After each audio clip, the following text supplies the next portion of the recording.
How's it going? Spireview here, Ross. You know, I'm just here to break down the track. Um, hopefully, hopefully this is somewhat informative or useful. Um, but yeah, I thought it'd be like an interesting way to start by kind of showing maybe where the track started off. So I've got a demo here from I think 2019. Um, but yeah, let's just sort of have we listen to it now.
That track kind of had a lot of the main elements, not like exactly, but I feel like it had the guitar and the sort of groove and the vibe that I was sort of wanting to chase, but I feel like maybe it just didn't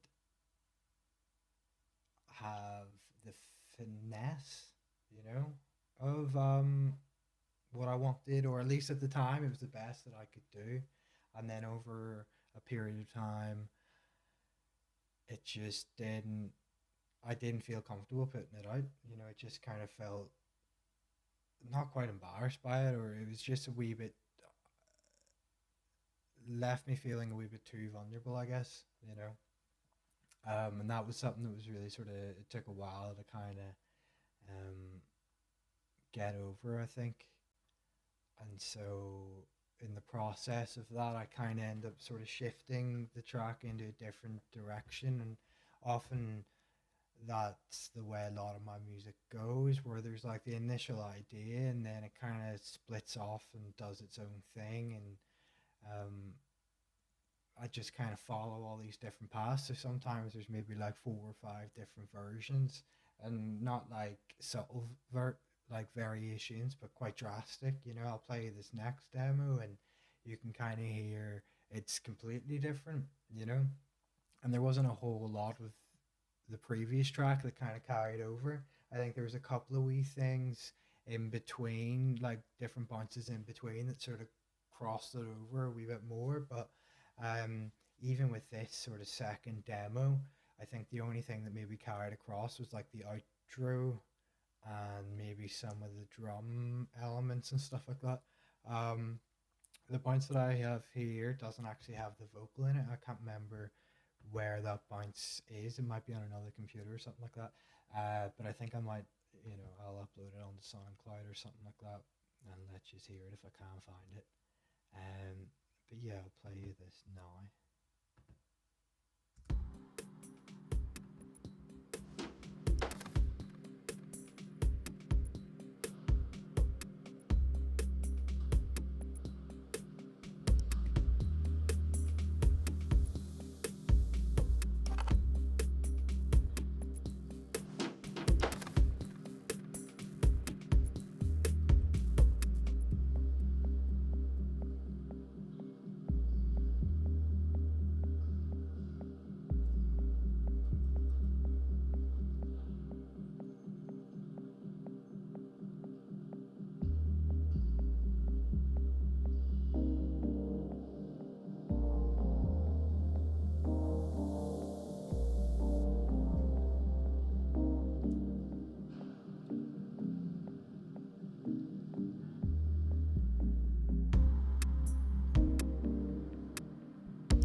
Yeah, so I think with that there demo, it kind of started setting me off on this path of night cycles, and it kind of was the seed of the idea where there was something about there was like electric pianos that felt very nocturnal or something like that. You know, I can't quite describe, but had it just made me feel or reminded me of, you know, very like 4 a.m. sort of just like late nights and kind of the thoughts that sort of you you would associate with sort of being alone at that time. And you know, that was one of the things that sort of happened between that demo and the previous demo, or just the song in general, was this sort of theme of sort of loneliness and longing to be with someone, you know, in some sort of company. And obviously I'm sure a lot of us have kind of felt that need and desire over the past sort of year. um, but I think, you know,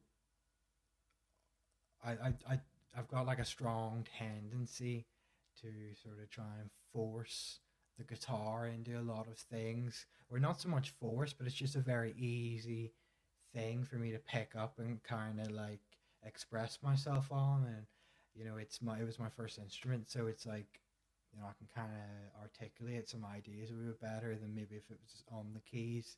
Um, but often what I find happens is maybe, you know, I'll pick it up to try and do like a wee lead part or something like that, and then all of a sudden, you know, I'm vibing on this sort of progression, and it doesn't quite fit with the other elements that are in the track. And often, you know, I find the guitar a wee bit more inspiring to write the lyrics over and stuff as well.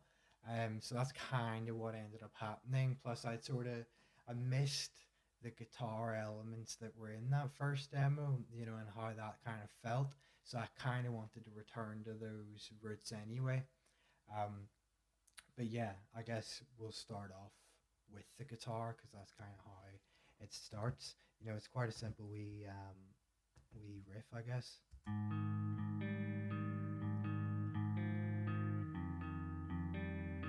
But ultimately, you know, I think the addition of Dean Horner on the track, you know, made it what it was.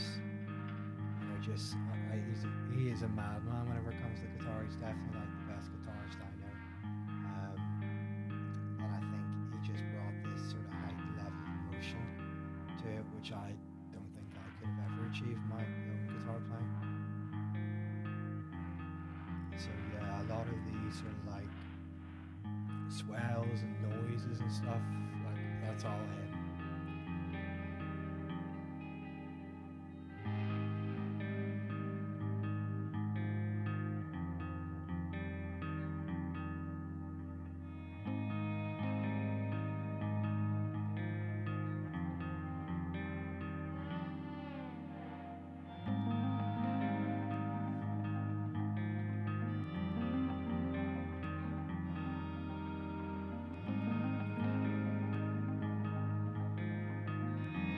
I'm gonna bring in some of the ambient textures and stuff now.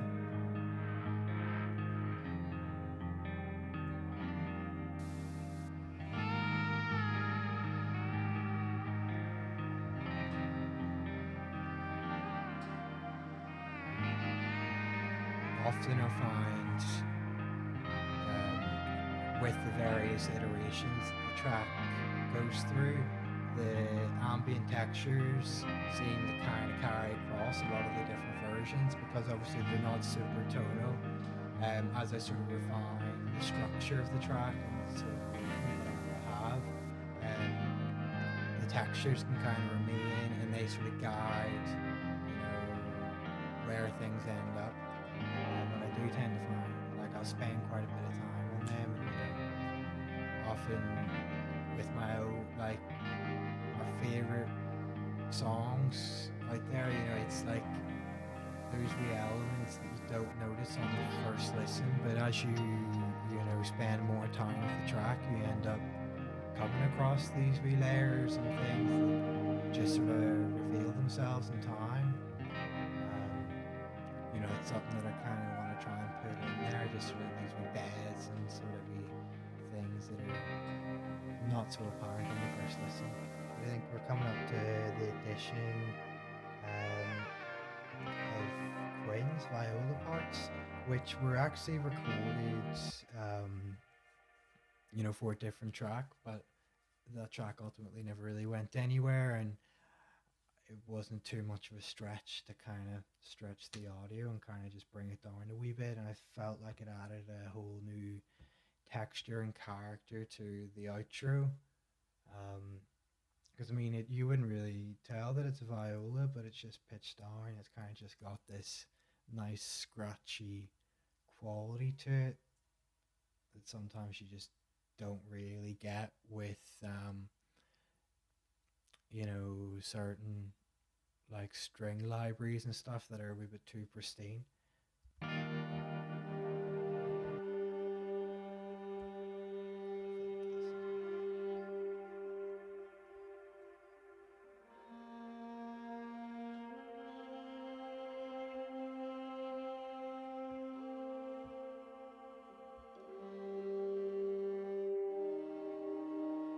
yeah, I do love something about the otherworldly quality that they seem to bring to the track.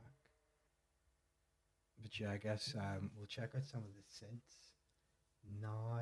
There's not a whole lot of synths going on, but um, yeah, I think the wee additions of the synths kind of add a wee bit more um, to the whole vibe, and it's kind of a lot of the process.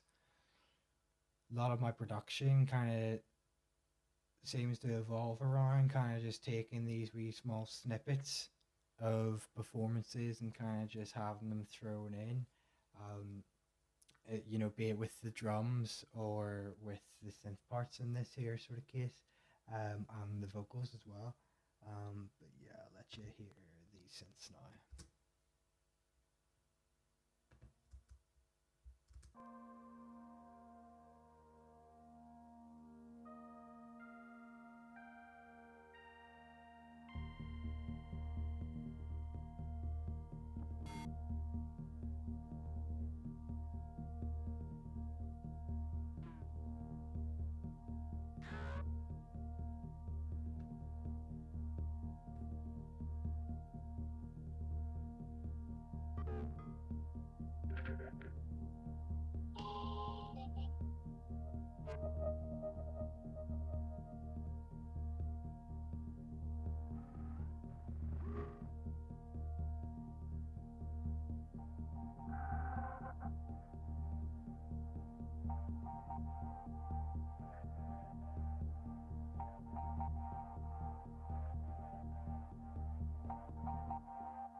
I think apart from the addition of maybe that wee massive synth and the wavetable there, I would say a lot of the synth parts are probably just, as I said, sort of wee snippets of um, probably the mini log and the neutron, more so the neutron, I would say. It's probably, or at least it is, the synth that I go to just to kind of play about with and then just record like a long pass for maybe, 10, 12 minutes.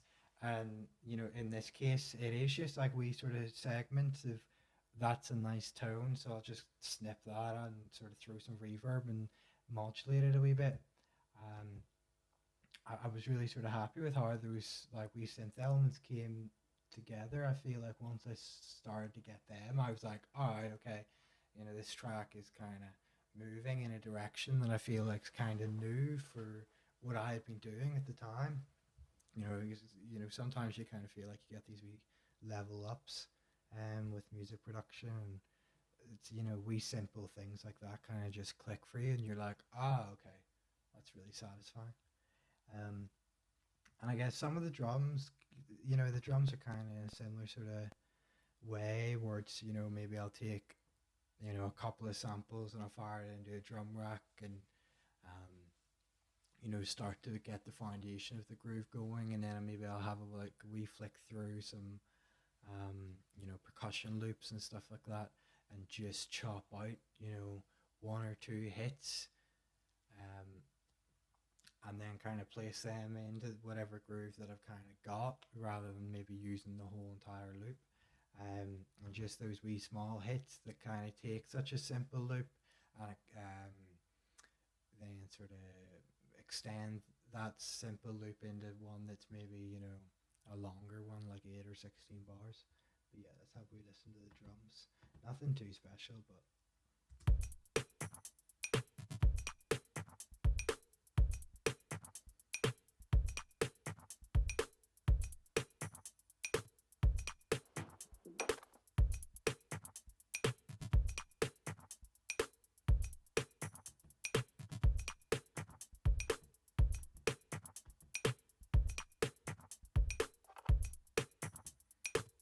yeah, and a lot of the drum hits that I sort of get these days are usually coming from like our drum kits. That sort of Kenny Beats drum kit kind of pops up quite a bit, especially like the kick drums. Um, in this case, like the hi hat and stuff. It's just it seems to be very nice. Bass wise, the bass isn't really doing too much or anything too interesting either. Um, Very much just serves its function, which sometimes that's all it has to do without trying to be too adventurous.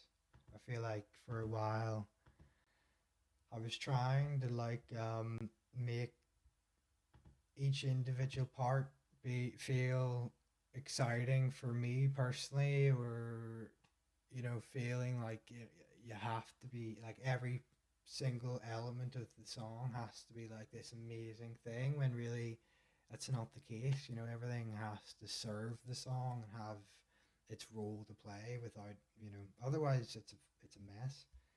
But yeah, here's what the bass is doing with the drums.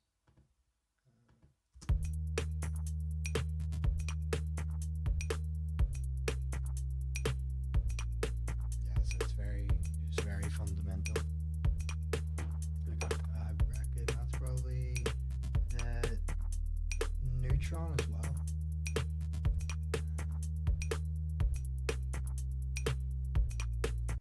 But yeah, we'll go on to the vocals.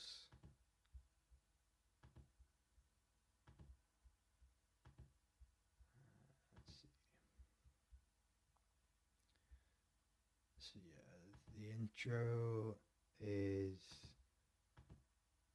just wee chops again. Sometimes I'll kind of just ad lib a load of stuff, and again, like with the synths, maybe loop the whole song and do a couple of ad libs and find wee sort of tones or um, notes or melodies and kind of chop them up, and then stick them through Outputs Portal and resample, and do the same process. And it's this constant state of resampling and chopping and refining until you get these wee moments like this.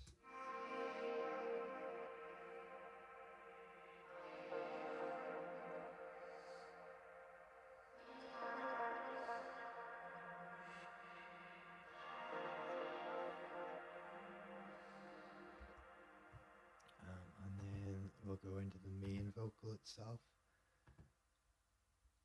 Let's see, I've got this frozen.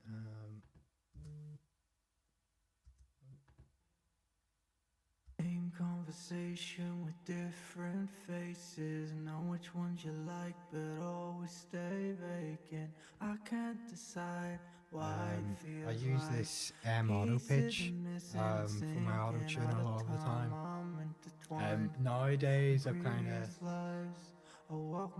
moved on to this Roland VT4, which I use, which is like a wee hardware unit, and it just really to save my CPU.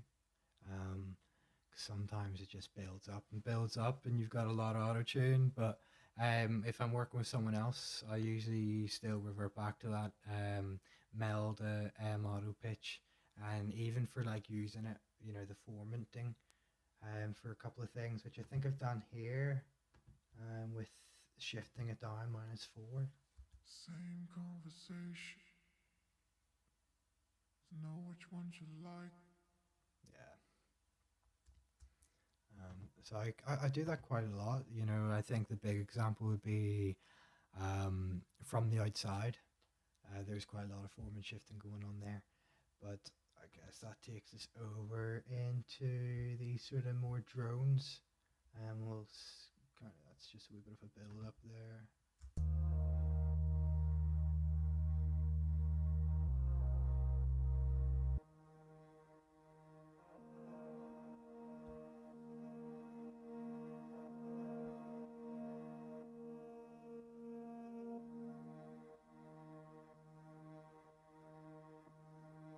Yeah, and then there's again a load of wee chops and stuff here.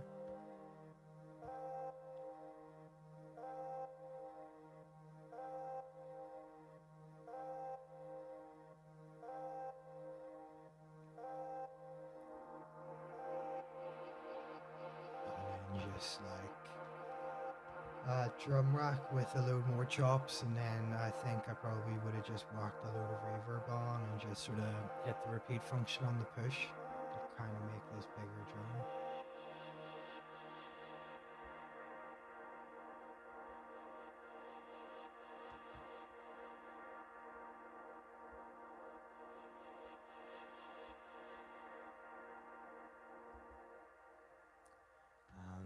But yeah, I mean that's like the main bulk of the track. There's nothing super interesting. A lot of it is just loads of different wee guitar layers and ambient textures and stuff like that. But it just comes from making various versions of the track and sort of spending a lot of time with it, and you kind of just sort of end up having loads of material to sort of take with you on each step of the journey of the song.